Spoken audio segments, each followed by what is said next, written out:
Bonjour à toutes et à tous et bienvenue dans ce tutoriel d'utilisation du logiciel Studio One 6 de chez Presonus. Ce tutoriel fonctionnera avec les versions précédentes des logiciels. Une fois le logiciel ouvert, on tombe sur cette fenêtre. On va tout simplement créer un nouveau fichier, mais avant cela, on va configurer notre interface audio. Pour cela, on va aller dans Configuration, on clique sur notre interface audio et on va tomber sur cette fenêtre. On va sélectionner notre carte son, que ce soit une Studio Live ou une carte son ou un périphérique propriétaire à Presonus, comme le Firewire de chez Presonus. Dans mon cas, c'est la Studio Live classique USB, 48 kHz, on est bon, on commence. On va créer un nouveau fichier, une nouvelle session de notre logiciel. Pour cela, on va cliquer sur Nouveau et on va tomber sur cette fenêtre. On va renommer notre fichier ou notre projet. Et on va sélectionner notre dossier de destination de notre projet. Dans mon cas, je vais le mettre sur mon bureau.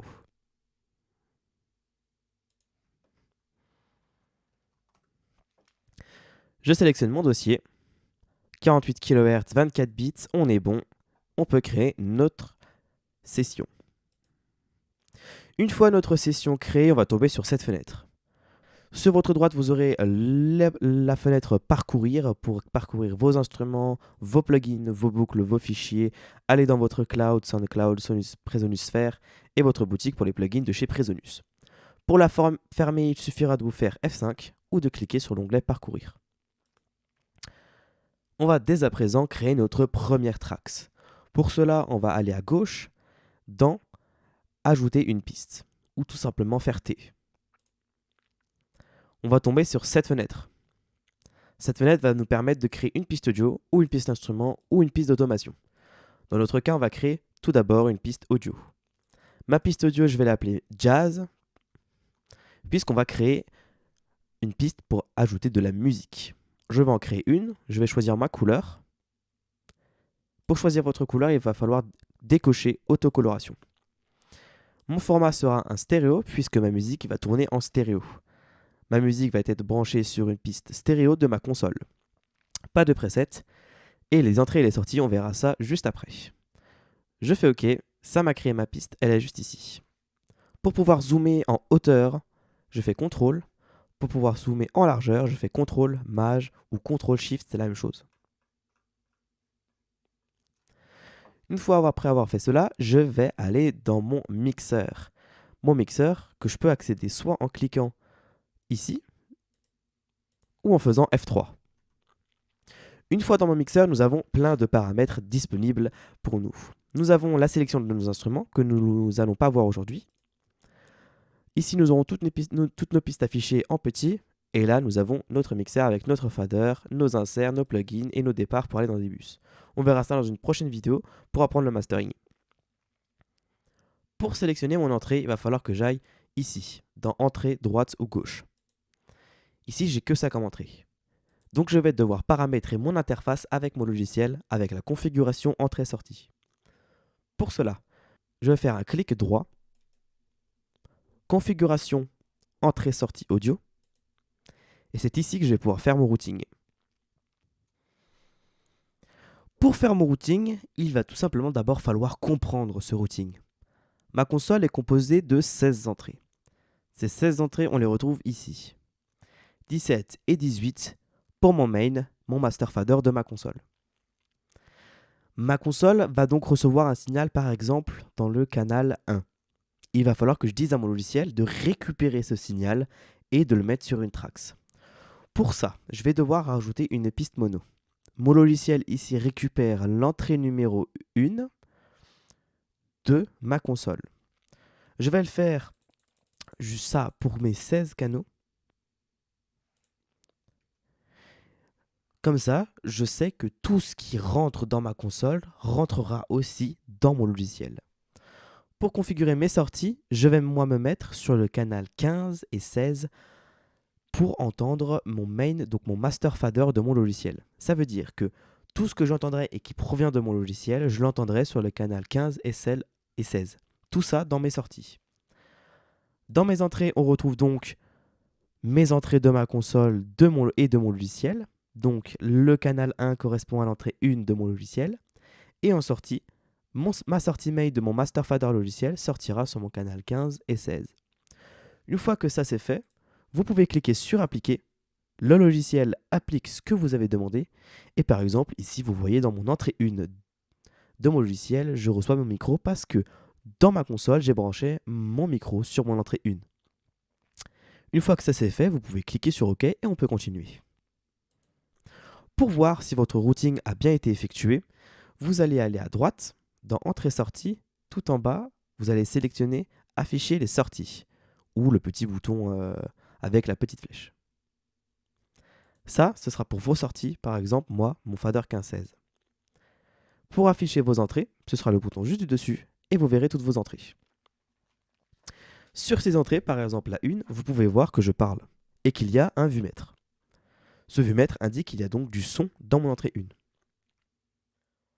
Je vais mettre une musique et elle va apparaître dans le canal 13-14.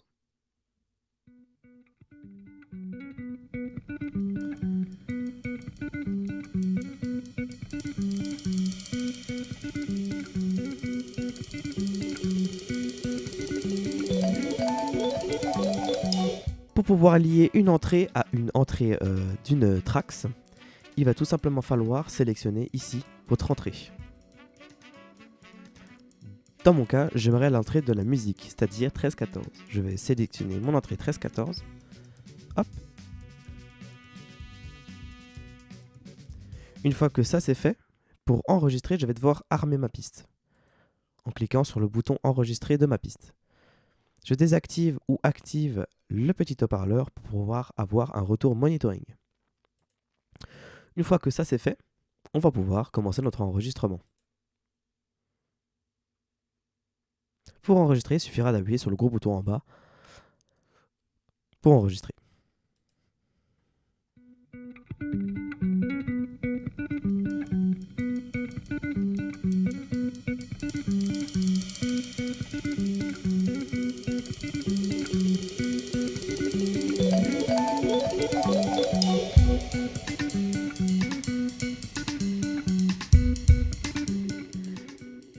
Et voilà, vous avez créé votre premier enregistrement sur une piste. Pour pouvoir enregistrer en multipiste, il va vous falloir bien évidemment plusieurs pistes et enregistrer en même temps. Pour cela, vous allez créer une autre piste. Moi, je vais le renommer Vox, puisque je vais parler en même temps que la musique pour voir si ça fonctionne bien. Je vais changer ma couleur, je vais prendre du rouge. Cette fois-ci, je vais me mettre en mono, puisque mon micro est en mono. Je vais sélectionner donc mon entrée 1, vu que quand je parle ici, mon entrée a du niveau. Ici, pas besoin de changer, on est bon. Je fais OK, ma piste est créée. J'arme ma piste est armée, et on est prêt à enregistrer. Pour pouvoir enregistrer en multipiste, il faudra bien évidemment armer toutes vos pistes où vous voulez enregistrer à la fois. On est parti, on commence l'enregistrement.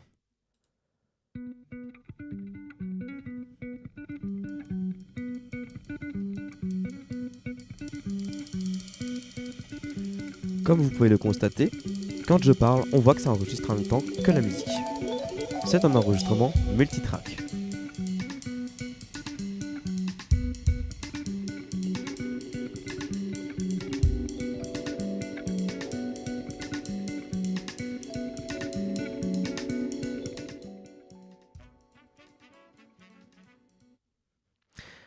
Une fois que votre enregistrement est terminé, vous pouvez commencer à mixer.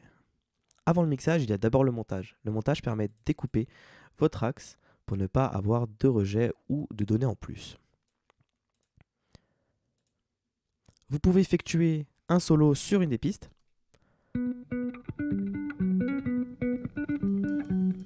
Pour pouvoir entendre que ce que vous avez envie d'entendre. Ici, en l'occurrence, ce sera que ma voix. Comme vous pouvez le constater, quand je parle, on voit que ça enregistre en même temps que la musique. Et voilà, vous avez réussi à créer votre premier multipiste. Si vous le voulez bien, on va récapituler tout ce qu'on a fait. Je crée une Trax. Je configure mon routing, donc mes entrées et mes sorties, comme ceci. Et je vais configurer ma sortie. On est bon. Une fois avoir fait cela, vous pouvez créer plusieurs pistes, les armer tout en même temps, pour pouvoir créer un enregistrement multipiste. Et voilà, vous avez appris les bases du logiciel Studio One. Il ne me reste plus qu'à vous laisser composer, enregistrer et profiter de la musique.